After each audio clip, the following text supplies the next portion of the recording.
Today's book review is The Sun is Also a Star by Nicola Yoon. This is her sophomore novel, her second novel, done in 2016. I read her first one, Everything, Everything, soon to be made into a movie. Enjoyed it, and so when I had the chance to pick this one up, I did. This was a really good book. It's a story about an African-American girl who meets an Asian-American boy, and they fall in love, and then they're ripped apart. And Natasha, the girl, believes in science and facts. Daniel is the exact opposite. But both of them are fighting fate and the powers that are pushing them in particular directions. Not just their parents, who definitely have future plans for them, or their path to the future is dominated and controlled by the parents, but also by coincidences, a string of coincidences that put them in the right place at the right time. For me, I got to say that this book was really good because it worked on several different levels for me. First off, I do still like the style of having the story bounce back and forth between the two characters' perspectives. One character Natasha would tell a part of her story, and then it'd be Daniel's turn to to give his perspective on the same story. It would switch in the middle of the story, and it gave different perspectives, and I really like that. That seems to be the trend in young adult lit right now, but it doesn't feel hokey or anything yet. Still seems to work. But what made this a little more interesting was that we had these little asides, these little interjections, so that, say, Natasha would tell a part of a story, and then there would be a little side note. It'd be like the history of regret of whatever character, or an alternate history of this person. And so, you kind of got this little backstory, or you kind of got this side kind of telling of their future. Or their place in the larger story, or the background that put them into this place at this time. I found that construction pretty useful, and it flowed really well, and that was it was an effective way to get the story across.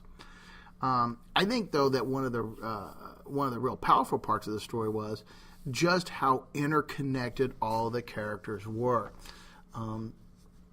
Both of the characters start the story off. By the way, the whole book is set in one day. It's the telling of one day story from these two characters' different perspectives. And both characters start their day with breakfast with their parents. But from there, they go to they have a morning appointment. But then a series of coincidences just slightly alter, or at least potentially slightly alter, their paths to where they meet. And this question of fate and coincidence, and do you believe in this, and is this really the way that the universe works, is really an intriguing question. Starting off with Natasha, for instance. Natasha, who is her parents are illegal immigrants. She is an illegal immigrant, brought from Jamaica when she was 8.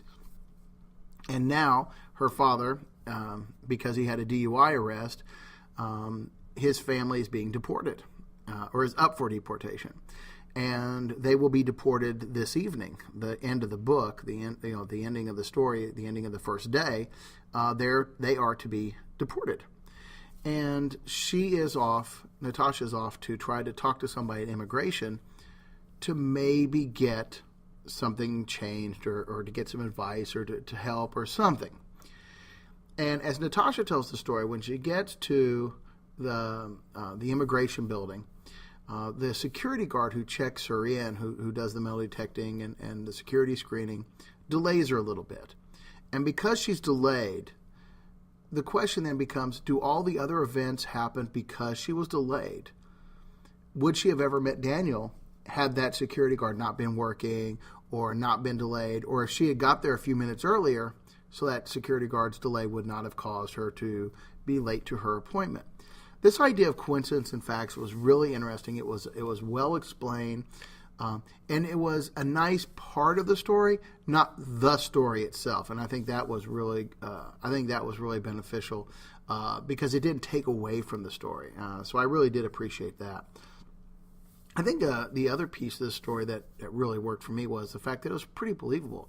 The idea of these two basically star-crossed lovers, that their fates intersected, but that their fates were also at the same time working against them. These outside forces were working against them so that they didn't necessarily get to the place where they wanted to be. I really enjoyed that. But the idea that these characters were just so real and accurate, that Natasha, who was not, she's a science person. She's a science person. She's not one to follow her heart. Yet she allows herself to do that at some point. And I think that was a very real emotion and a very real characteristic of many of these, teens that, that they meet somebody new and they may not, I'm not going to. But when they do, this is what happens. So I got to say that I did appreciate the fact that the characters seemed real and fleshed out. And then, like I said a minute ago, the fact that the plot line was so well thought out. That all the coincidences and all the intersections of characters and whatever were not forced; they were real. Maybe it was like, oh, that was kind of a stretch, but they were real stretches. They weren't like just something that happened to keep the plot moving forward. They were legitimate intersections. I said overall, I think I got to put this on my fourth bookshelf. I did like the story. I thought it was great.